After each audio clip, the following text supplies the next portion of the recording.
Hello everyone. अब हम start कर रहे हैं क्वेश्चन 19th। क्वेश्चन 19th को गाइस समझने के लिए ना हमें थोड़ा बहुत ना प्रिंसिपल क्या होता है, इंटरेस्ट रेट क्या होता है, इंटरेस्ट क्या होता है, ये सब थोड़ा थोड़ा ना पता होना चाहिए। तो आप एक काम करो, मैंने ना इस वीडियो से जस्ट पहले ना एक वीडियो डाली है, उसमें मैंने आपको सब कुछ बताया हुआ है कि प्रिंसिपल क्या होता है, इंटरेस्ट क्या होता है, इंटरेस्ट रेट क्या होता है, वो सब मैंने इसमें बताया हुआ है। थोड़ा थोड़ा बस वो पता होना चाहिए, तभी ये क्वेश्चन समझ में आएगा आपको। आप सबसे पहले वो वाली वीडियो देख लो, तभी ये क्वेश्चन समझ आएगा। यहाँ पे ऊपर लिंक आ रहा है, इस लिंक पे क्लिक करके भी आप वो वाली वीडियो देख सकते हो, एंड मैंने नीचे वीडियो की डिस्क्रिप्शन में भी उस वीडियो का लिंक दे दिया, तो वो वाली वीडियो जरूर देख लेना। अब स्टार्ट करते हैं क्वेश्चन 19th। ये क्वेश्चन गाइस आपको पढ़ने में थोड़ा डिफिकल्ट लगेगा, मुझे पता है, पर टेंशन मत लेना, बहुत ईजी तरह समझाऊंगा मैं। क्वेश्चन 19 क्या कह रहा है? A trust has ₹30,000 that must be invested in two types of bonds. The first bond pays 5% interest per year and the second bond pays 7% interest per year. Using matrix multiplication, determine how to divide ₹30,000 among two types of bonds. देखो मैं आपको समझाता हूँ अच्छे से। जैसे समझो मेरे पास 30,000 रुपीज पड़े हैं, ऐसे समझो, ठीक है। यहाँ ये ऐसे मत समझो कि यहाँ पे ट्रस्ट है, कुछ कुछ नहीं है। ऐसे समझो कि मेरे पास 30,000 रुपीज पड़े हैं, ठीक है। मेरे पास 30,000 रुपीज पड़े हैं, ओके। अब मैंने इस 30,000 रुपीज को ना दो बंदों को देना है। यहाँ ऐसे मत समझो कि यहाँ पे बॉन्ड है, ऐसे समझो यहाँ पे दो बंदे हैं, ठीक है। एक बंदा ये है और दूसरा बंदा कहाँ है, ये रहा। यहाँ पे समझो दो बंदे हैं, मेरे पास 30,000 रुपीज है और मेरे को दो बंदों को देने आगे। ये 30,000 रुपीज को बांटना है मुझे इन दो बंदों में, ओके। कह रहा है जो पहला बंदा है ना, वो आपको 5% इंटरेस्ट रेट देगा। 5% का मतलब है ये हमारा रेट है। जब भी परसेंटेज लिखी आ जाती है इसका मतलब होता है रेट। कह रहे हैं पहला जो बंदा है वो 5% इंटरेस्ट देगा।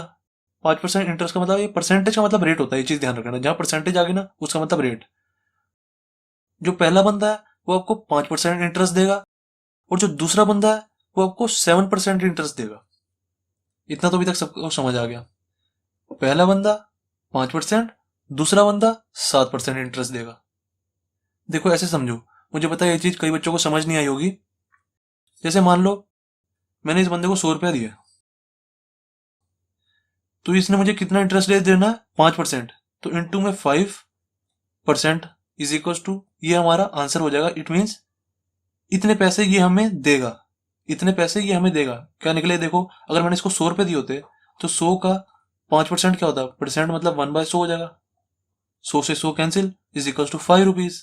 इट मीन्स अगर हम इसको 100 रुपए देते तो ये हमें कितने रुपए देता, 5 रुपीज इंटरेस्ट देता। उस 100 रुपीज का इंटरेस्ट देता हमें 5 रुपीज। अब मान लो जैसे मैंने इसको 100 रुपए दिए, इस वाले बंदे को 100 रुपए दिए, तो ये मेरे को कितना इंटरेस्ट देगा, 100 इंटू में 7%। ये मुझे इतना इंटरेस्ट देगा। 100 का 7% कितना आ जाएगा, 7 रुपीज। 100 इंटू में 7/100, 100 से 100 कैंसिल, तो आंसर कितना आ जाएगा हमारा, 7। इट मीन्स मुझे ये, जब मैं इसको 100 रुपीज दूंगा इस वाले बंदे को, तो ये मुझे 7 रुपीज इंटरेस्ट देगा इसका। ये मतलब है, ठीक है, ये 5% और 7% का। अब आते हैं हमारे क्वेश्चन में। क्वेश्चन कह रहा है मेरे पास 30,000 रुपीज पड़े हैं, उसमें से मैंने कुछ पैसे इसको दिए। मान लो जैसे मैंने इसको दिए ₹X दिए, ठीक है, और उसमें से कुछ पैसे मैंने इसको दिए। अब मैंने इसको तो X दे दिए, तो इसको कितने दूंगा, 30,000 minus X, obviously minus X, क्योंकि मैंने X रुपीज तो इसको दे दिए, तो दूसरे बंदे को 30,000 माइनस X ही तो दूंगा। ऐसे देखो ना, जैसे समझो मेरे पास दो बंदे हैं, एक बंदा X है और एक बंदा समझो Y है, ठीक है। इस बंदे को समझो अभी के लिए कि ये बंदा Y है। पहले बंदा को मैंने X रुपीज दिए, दूसरे बंदे को मैंने Y रुपीज दिए, इज इक्वल टू कितना है इनका टोटल, 30,000। यही है ना, तो मैंने यहाँ से Y की वैल्यू निकाल दी, Y is equal to 30,000 minus X। ये मैंने डायरेक्ट लिख दिया यहाँ पे, ओके। एक बंदे को मैंने X रुपीज दिए हैं, एक बंदे को मैंने 30,000 माइनस X रुपीज दिए हैं। एंड हमें क्वेश्चन में कह रहा है कि जो हमें टोटल इंटरेस्ट मिल रहा है ना, कितने रुपीज मिल रहे हैं, 1800 रुपीज। टोटल इंटरेस्ट जो मिल रहा है हमें वो 1800 रुपीज मिल रहा है। इसका मतलब है, जैसे देखो मैंने इसको X रुपीज दिया ना, ये X रुपीज का मुझे 5% इंटरेस्ट देगा। इट मीन्स इसका इंटरेस्ट कितना हो गया, इंटरेस्ट हो गया इसका, इंटरेस्ट निकालने का मैंने अभी आपको फॉर्मूला बताया तो है ये वाला, जो हमारे पैसे होते हैं उसको रेट से मल्टीप्लाई कर दो, जो हमारे पैसे हैं उसको रेट से मल्टीप्लाई कर दो तो इसका इंटरेस्ट आ जाएगा। हमारे पैसे कितने हैं, एक्स को रेट से मल्टीप्लाई कर दो, 5% लिखने की जगह 5/100 लिख देता हूं मैं, एक ही बात है, ठीक है। ये इसका इंटरेस्ट आ गया इस वाले बंदे का। अब इस वाले बंदे का इंटरेस्ट निकालो, इस वाले बंदे का इंटरेस्ट क्या होगा, जो हमारे पैसे हैं उसको इंटरेस्ट रेट से मल्टीप्लाई कर दो, जो हमारे पैसे हैं, ठीक है, जो हमारे पैसे हैं उसको इंटरेस्ट रेट से मल्टीप्लाई कर दोगे तो इज इक्वल टू हमारा क्या आ जाएगा, इंटरेस्ट आ जाएगा। इंटरेस्ट ये मतलब हमें कितने पैसे मिलेंगे, जैसे हमारे पैसे हुए 100 रुपये, हमने दिए हैं 5% पे, इंटरेस्ट रेट 5%, परसेंटेज का मतलब रेट 5%, इज इक्वल टू ये हमारा इंटरेस्ट आता है हमेशा, ये चीज ध्यान रख लेना, पैसे इंटू में interest rate is equal to interest, ये फॉर्मूला है, पैसे इंटू में interest rate is equal to ये हमारा इंटरेस्ट। अब पैसे इसका निकालो, पैसे क्या आ जाएंगे, 30,000 माइनस एक्स, ये हमारे पैसे हो गए, इनटू में इंटरेस्ट रेट क्या है 7%, 7/100 कर दो इज इक्वल टू ये हमारा इंटरेस्ट इस बंदे का, ठीक है। अब मैं आपको समझाता हूं जो हमारा क्वेश्चन है वो असली में कह क्या रहा था। अभी 2 सेकंड के लिए ना, 2 मिनट के लिए यहाँ पे ये भूल जाओ कि यहाँ पे ये यूजिंग मैट्रिक्स मल्टीप्लीकेशन लिखा हुआ है, 2 मिनट के लिए ये चीज भूल जाओ। मैं आपको ना सबसे पहले बेसिक वाले मेथड से पढ़ाऊंगा, फिर उसके बाद आपको मैट्रिक्स मल्टीप्लीकेशन से कराऊंगा, ऐसे आपको इजी लगेगा। देखो जो हमारा क्वेश्चन था ना वो क्या कह रहा है, कह रहा 30,000 रुपये है मेरे पास, कह रहा बताओ मैं उन 30,000 रुपये को कितने रुपीज में डिवाइड करूंगा, इसको कितने रुपीज दूंगा और इसको कितने रुपीज दूंगा, और उसका इंटरेस्ट रेट दे रखा है, कह रहा इसको जो है ना 5% इंटरेस्ट रेट पे दूंगा और इसको 7% रेट पे दूंगा इंटरेस्ट रेट पे। तो हमें कह रहा है बस ये वाली वैल्यू निकालनी है, कह रहा है ये 30,000 रुपये को आप कितने रुपीज में डिवाइड करोगे दोनों को, ये एक्स की वैल्यू निकालनी है और हमें ये 30,000 माइनस एक्स की ये वाली वैल्यू निकालनी है। अब इन वैल्यूज को निकालेंगे कैसे, देखो हमें क्वेश्चन में कह रहा है जो आपका टोटल इंटरेस्ट है ना, ये जो फर्स्ट पार्ट देखना, अभी सेकंड वाला पार्ट समझ लो, नहीं लिखा हुआ यहाँ पे, फर्स्ट वाले पार्ट को देख रहे हैं बस अभी हम। कह रहे हैं जो हमारा टोटल इंटरेस्ट हमें मिलेगा ना इन दोनों बंदों से, जो हमें टोटल इंटरेस्ट मिलेगा वो 1800 रुपीज मिलेगा। ये हमें टोटल इंटरेस्ट दे रखा है, टोटल इंटरेस्ट मतलब पूरा कुल मिला के कितना इंटरेस्ट मिलेगा हमें। हमें एक इंटरेस्ट ये पता है, एक इंटरेस्ट ये पता है, दोनों को प्लस कर दो इज इक्वल टू टोटल नहीं हो जाएगा, एक इंटरेस्ट ये प्लस एक इंटरेस्ट ये, दोनों को प्लस कर दो टोटल इंटरेस्ट। ऐसे हम x एंड 30,000 माइनस एक्स की वैल्यू निकाल लेंगे। तो इसको कैसे करेंगे सॉल्व, सबसे पहले यहां पे लिख देते हैं interest from first bond, first bond कह लो या बंदा बंदा कह लो, अपने मन में बंदा समझो इसको, पर लिखो बॉन्ड ही। ये मैं अभी आपको नॉर्मल मेथड से बता रहा हूं, अभी मैट्रिक्स मल्टीप्लिकेशन से नहीं बता रहा, मैट्रिक्स मल्टीप्लिकेशन से भी बताऊंगा क्योंकि आपको पहले ये समझ आना चाहिए तभी मैट्रिक्स मल्टीप्लिकेशन समझ आएगी, नहीं तो समझ नहीं आएगी, मेरे को पता है। Interest from first bond, interest from second bond,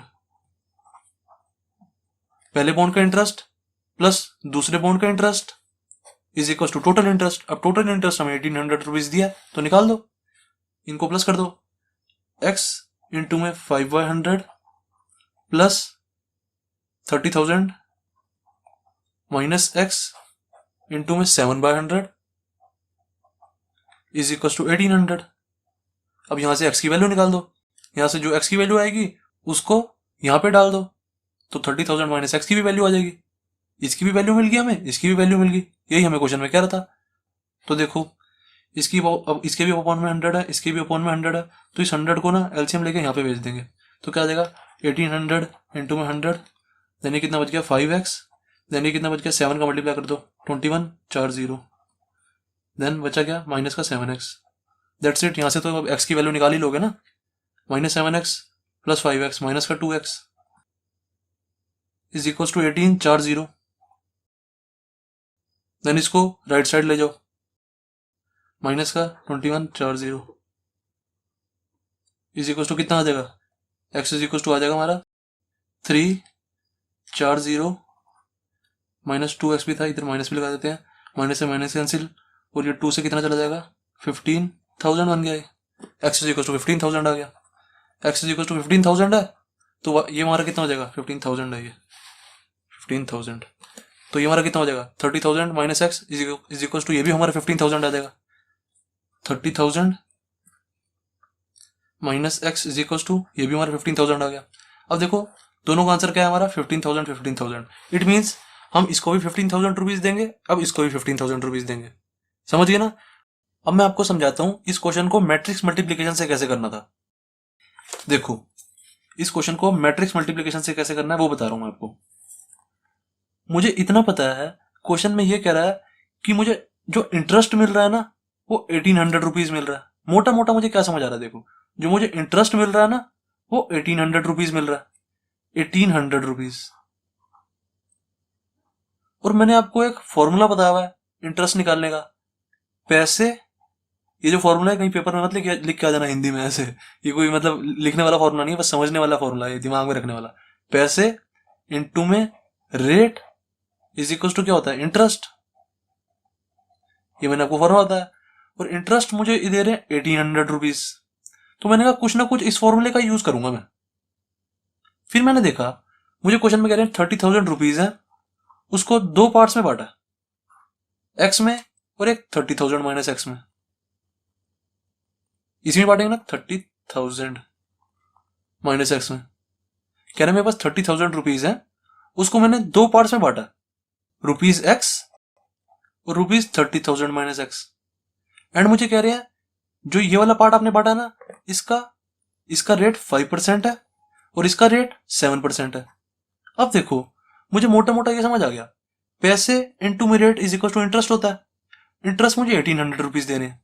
फिर मैंने देखा एक मैट्रिक्स अगर मैं पैसों की बना लूं, एक मैट्रिक्स पैसों की, उसको मल्टीप्लाई कराऊं रेट से, रेट की मैट्रिक्स से, इज इक्वल टू क्या आएगा मेरी इंटरेस्ट की मैट्रिक्स, आएगा कि नहीं आएगा। तो कर दो बस, फिर मैट्रिक्स में हमारे एलिमेंट्स डाल दो, ये वाली मैट्रिक्स पैसों की है तो इसमें पैसे डाल दो, एक है हमारे एक्स रुपीज, एक है हमारे 30,000 माइनस एक्स, फिर रेट की मैट्रिक्स 5 और 7 रेट है ना, देन 5 और 7 is equal to 1800।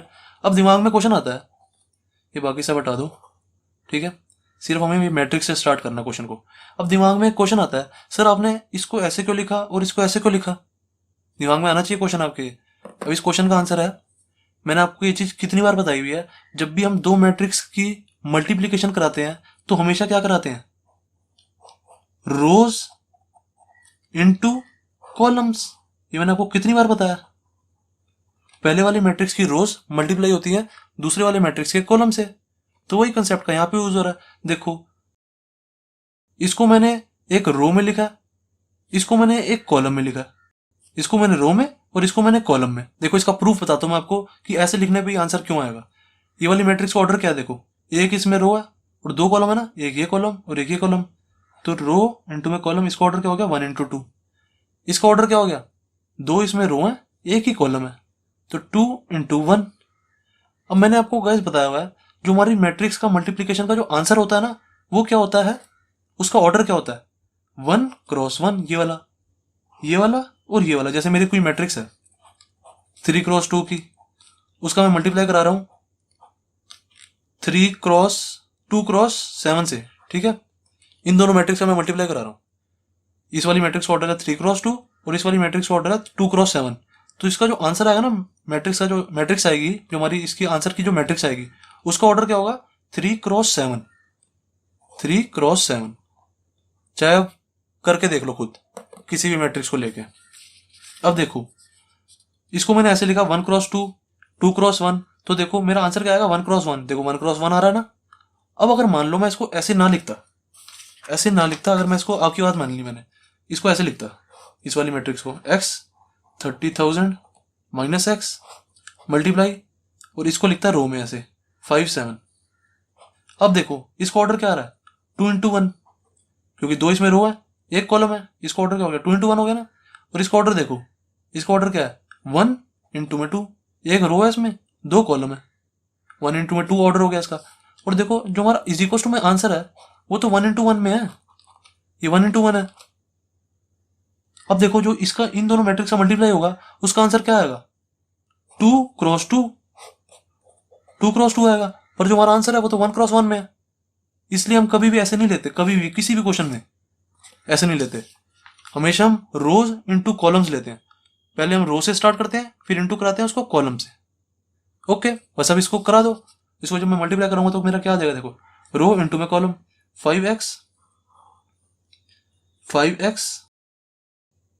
Plus 7 into में दिस 30,000 माइनस x इंटू में 7, ये हमारी मैट्रिक्स आ गई इज इक्वल टू 1800। अब क्या करो, देखो यहाँ पे भी एक एलिमेंट है इस मैट्रिक्स में भी एक एलिमेंट है, तो जब हमारी दो मैट्रिक्स इक्वल होती हैं तो उसके एलिमेंट भी तो इक्वल ही होते हैं, तो इस पूरे को इसके इक्वल लिख दो 5x plus 30,000 minus x into में 7 इज इक्वल टू 1800। एंड एक चीज ध्यान रख लेना, ये जो 5 और 7 है ना ये परसेंटेज है, 5% 7% परसेंटेज है यहाँ पे, ये भी 5% हो जाएगी, ये 7% हो जाएगा। परसेंटेज का क्या मतलब बताओ, उसके बस डिवाइड में 100 कर दो, इसके भी डिवाइड में 100 आ जाएगा, ये 7 के भी डिवाइड में 100 आ जाएगा, ये 5 के भी डिवाइड में 100 आ जाएगा, ये 7 के भी डिवाइड में 100 आ जाएगा। बस उसको तो फिर ऐसे ही सॉल्व करना ना जो हमने ये किया सॉल्व, उसके बाद ये ऐसे ही सॉल्व होगा। यहाँ के बाद आंसर क्या आएगा हमारा, x इज इक्वल टू 15,000 और 30,000 minus x is equal to 15,000। जब आप इसको सॉल्व करोगे देखो x 30,000 माइनस x इंटू में ये कराया मैंने 5% 7% इज इक्वल टू 1800, ये कराया ना 1800 है ये। तो देखो x इंटू में 5% की जगह आप चाहे डायरेक्ट 5/100 भी लिख सकते हो, क्योंकि परसेंटेज का मतलब होता है अपॉन में 100, 5/100 हो जाएगा ये। तो क्या हो जाएगा 5/100 इंटू में x then plus 30,000 minus x into में 7/100 इज इक्वल टू 1800। अब this element is equal to this element, कर दो बस इसको सॉल्व, ऐसे हो जाएगा हमारा। अब ऐसे बी पार्ट देखते हैं, देखो बी पार्ट एक सेकंड में खत्म होने जा रहा है बस। बी पार्ट में क्या है हमारा 2000 है, इट मीन्स हमारा जो इंटरेस्ट है वो हमें 20,000 रुपीज दिया हुआ, रुपीज 20,000। इंटरेस्ट कैसे निकालते हैं, पैसे इंटू में rate is equal to interest, तो पैसों की मैट्रिक्स इंटू में रेट की matrix is equal to interest की मैट्रिक्स। पैसों की मैट्रिक्स क्या है x 30,000 माइनस x, सही है ना, x 30,000 माइनस x। मैंने आपको बताया रो इंटू कॉलम करना है, पहले वाली मैट्रिक्स में हमेशा रो लेनी है, दूसरे वाली मैट्रिक्स में हमेशा कॉलम में लेना है, देन कॉलम में इसको डालो। इंटरेस्ट रेट क्या थे हमारे पास 5% 7%, दो इंटरेस्ट रेट थे तो 5% 7%, इसको कॉलम्स में डाल दो ऐसे करके, then is equal to 2,000 rupees. ये हमारी इंटरेस्ट की मैट्रिक्स होगी। सॉल्व कर दो इसको, क्या आ जाएगा 5/100 इंटू में x, देन इसको इससे सॉल्व करो प्लस 30,000 माइनस x इंटू में 7/100 इज इक्वल टू 2,000। अब ये वाली मैट्रिक्स के इक्वल है तो इसके एलिमेंट भी इक्वल होंगे, इसको इसके इक्वल रख दो बस, आंसर आ जाएगा हमारा। सॉल्व करो, x इज इक्वल टू कुछ आएगा हमारा और 30,000 minus x is equal to कुछ आ जाएगा। यहाँ पे x की वैल्यू आ जाएगी हमारी 2140 माइनस हो जाएगा 2040, देन अपॉन में 2 कितना आ जाएगा 10 अपॉन में 2, 10 अपॉन में 2 इज इक्वल टू 5,000। ये हमारी वैल्यू आ गई, x इज इक्वल टू 5,000, तो 30,000 माइनस x कितना हो गया 25,000। दैट्स इट, क्वेश्चन 19 हो गया कंप्लीट। अब स्टार्ट करते हैं क्वेश्चन 20। क्वेश्चन 20 क्या कह रहा है, the book shop of a particular school has 10 dozen chemistry books, 8 dozen physics books, 10 dozen economics books. Their selling price is 80, 60, 40 each respectively. ठीक है, find the total amount of book shop will receive. देखो मैं समझाता हूँ question क्या कह रहा है। क्वेश्चन कह रहा है कह रहा कोई एक बुक शॉप है, उसके अंदर ना 10 डजन केमिस्ट्री बुक्स हैं। केमिस्ट्री कितनी बुक्स हैं? 10 डजन। कह रहा उसी बुक शॉप में फिजिक्स की कितनी बुक्स हैं? 8 dozen. Physics is equal to 8 dozen books हैं। एंड उसी बुक शॉप में इकोनॉमिक्स की 10 डजन बुक्स हैं।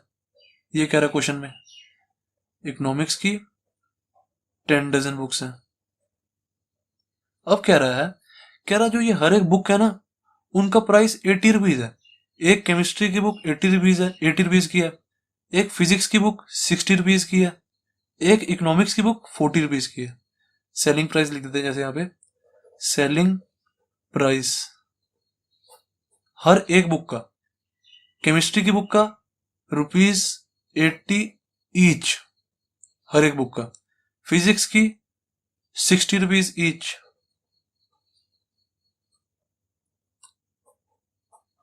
एंड इकोनॉमिक्स की 40 रुपीज ईच। बताओ, इतनी सस्ती बुक्स रख रखी है इन्होंने, 40 रुपए की बुक। बताओ, समझ आ गया ना इतना? केमिस्ट्री की बुक्स हैं उसके पास 10 डजन, फिजिक्स की बुक है 8 डजन, इकोनॉमिक्स की बुक है उसके बाद 10 डजन। कह रहे हैं अगर ये जो कोई बुक शॉप है, जिस बंदे की बुक शॉप है, अगर वो बंदा इन सारी बुक्स को बेच दे, इन सारी बुक्स को बेच देगा, तो उसके पास कितना पैसा बनेगा? मतलब उसको कितना पैसा मिलेगा इन सारी बुक्स को बेच के? जैसे देखो, जो हमारा बेसिक मेथड है, अगर मैं उससे करता, मैट्रिक्स वाले मेथड से नहीं कर रहा, बेसिक वाले से कर रहा हूँ। जैसे देखो, मेरे पास कितनी बुक है? केमिस्ट्री की 10 डजन बुक्स हैं। अगर 10 डजन बुक्स को मैं सबको बेच दूंगा तो कितने की बिकेंगी?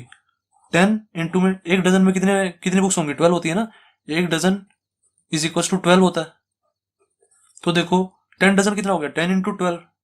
अब मेरे पास केमिस्ट्री की 10 इंटू 12 बुक्स हैं, इट मीन्स 120 बुक्स हैं।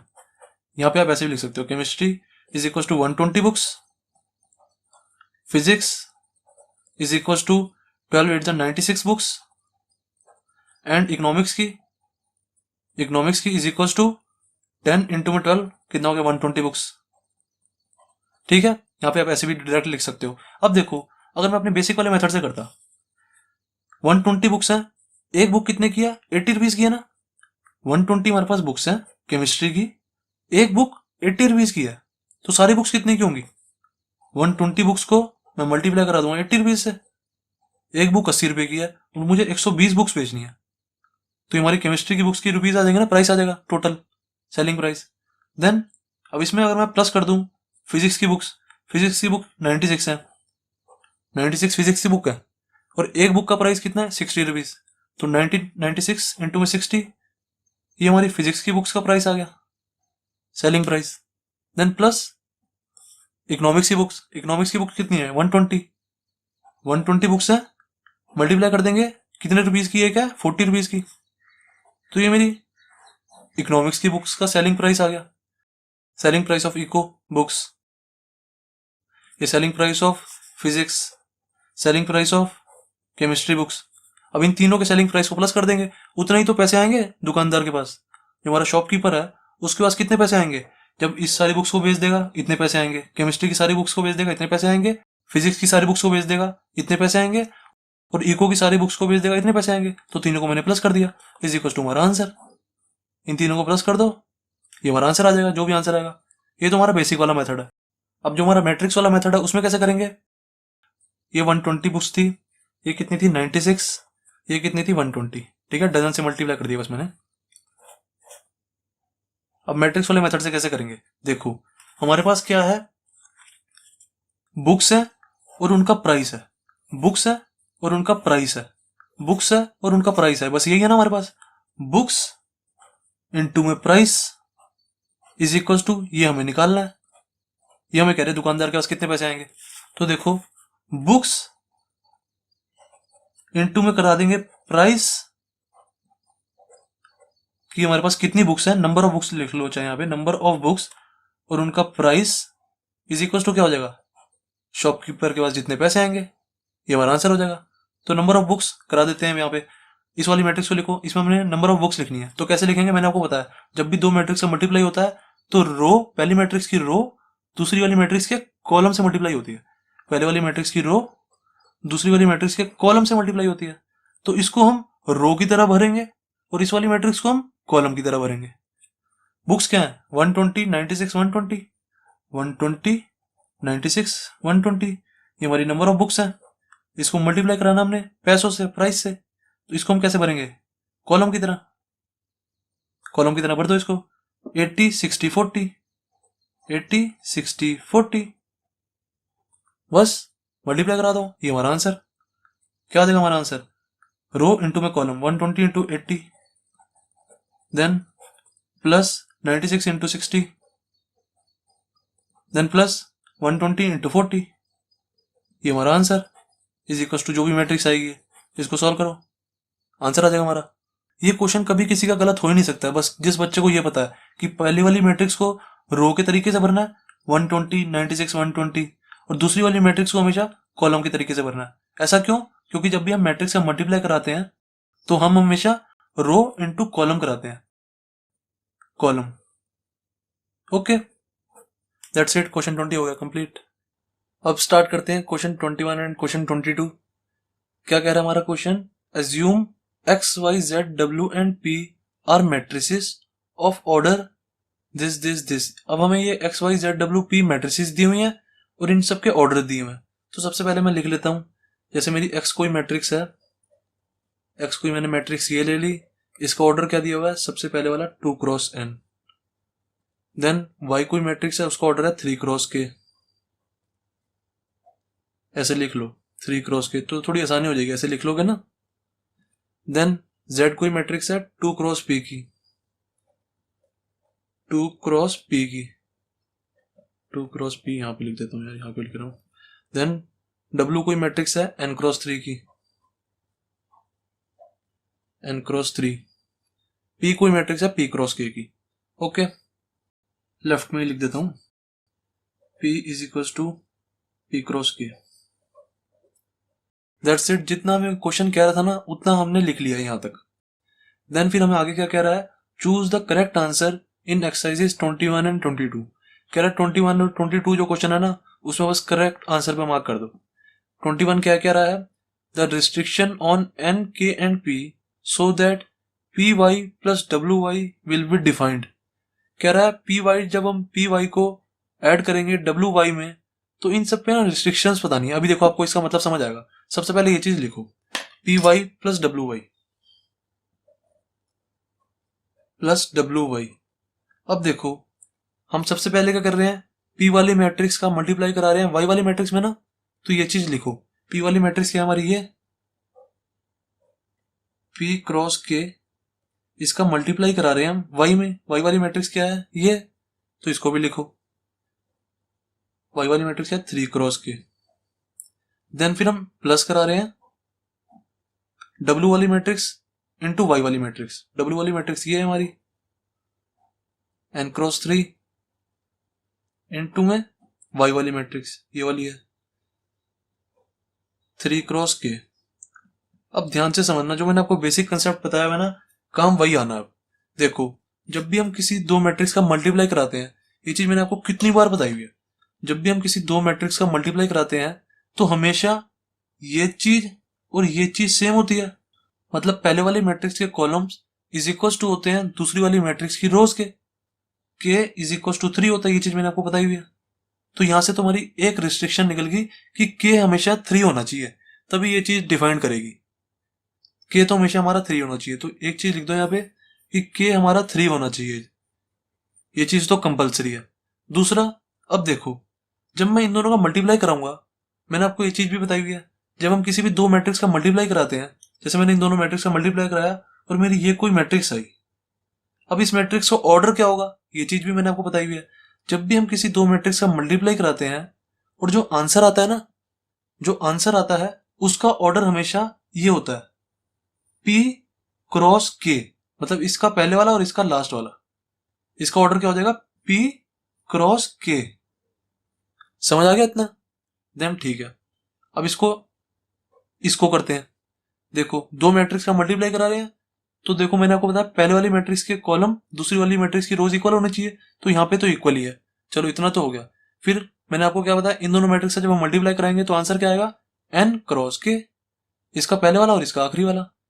इसका आंसर क्या आ गया, एन क्रॉस के, मतलब इसका ऑर्डर क्या आएगा, ठीक है, इस वाली मैट्रिक्स का ऑर्डर हो जाएगा पी क्रॉस के, और इस वाली मैट्रिक्स का ऑर्डर जो होगा वो होगा एन क्रॉस के। बस बेसिक कंसेप्ट का यूज हो रहा है और कुछ नहीं। जब मैं अब दो मैट्रिक्स का ऐड कराता हूं, यहां भी देखो बेसिक कंसेप्ट का यूज है, जब भी मैं दो मैट्रिक्स का ऐड कराता हूं या माइनस करवाता हूं, तो मैंने आपको क्या बताया, दोनों मैट्रिक्स के ऑर्डर सेम होने चाहिए। जब भी मैं किसी भी दो मैट्रिक्स का ऐड कराता हूं, जैसे इस मैट्रिक्स का ऑर्डर है 2 × 3, तो दूसरी वाली मैट्रिक्स का भी ऑर्डर 2 × 3 ही होना चाहिए। ये चीज मेरे को पता है। तो देखो, इसका ऑर्डर n क्रॉस के है, इसका ऑर्डर p क्रॉस के है, तो दोनों के ऑर्डर सेम नहीं होने चाहिए। इट मीन्स इसका भी मैं n क्रॉस के लिख सकता हूं, कोई दिक्कत वाली बात नहीं है, क्योंकि मेरे दोनों ऑर्डर सेम है। p क्रॉस के लिखूं यहाँ पे या n क्रॉस के लिखूं, एक ही बात है। तो यहां से मेरी सेकंड रिस्ट्रिक्शन भी आ गई। क्या आ गई, देखो मैंने आपको बताया इन दोनों का ऑर्डर सेम होना चाहिए। अब k और k तो सेम है, और p और n भी सेम होना चाहिए। इट मीन सेकंड रिस्ट्रिक्शन क्या है मेरी, p = n होना चाहिए। दैट्स इट, क्वेश्चन खत्म। जो हमारा इसका फाइनल आंसर आएगा वो एडिशन आ जाएगा इनका।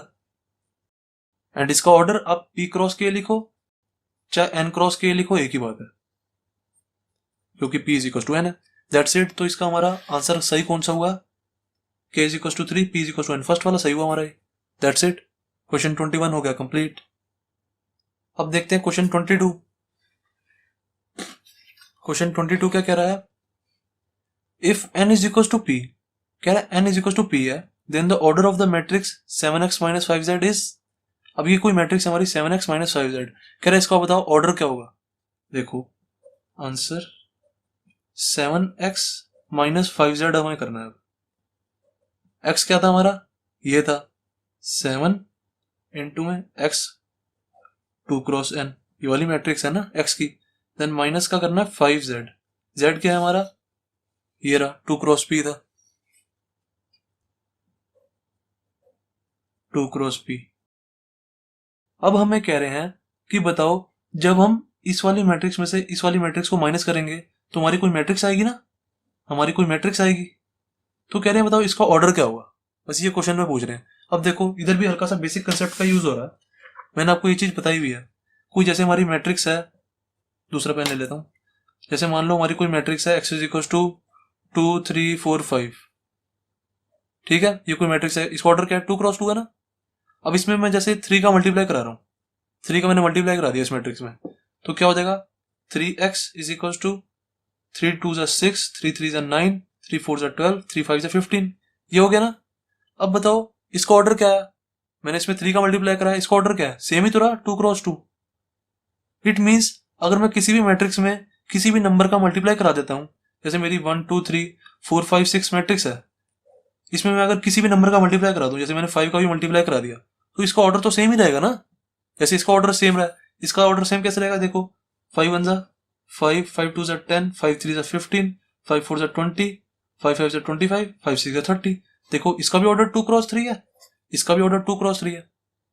इसका मतलब ये हुआ अगर मैं किसी भी मैट्रिक्स में किसी भी नंबर का मल्टीप्लाई करा देता हूं तो उसका ऑर्डर तो हमेशा सेम ही रहता है, सही है ना। अब देखो जब मैंने इस वाली मैट्रिक्स में 7 का मल्टीप्लाई कराया, जब मैं इस वाली मैट्रिक्स में 7 का मल्टीप्लाई कराऊंगा तो इसका ऑर्डर तो सेम ही रहेगा ना मैट्रिक्स का।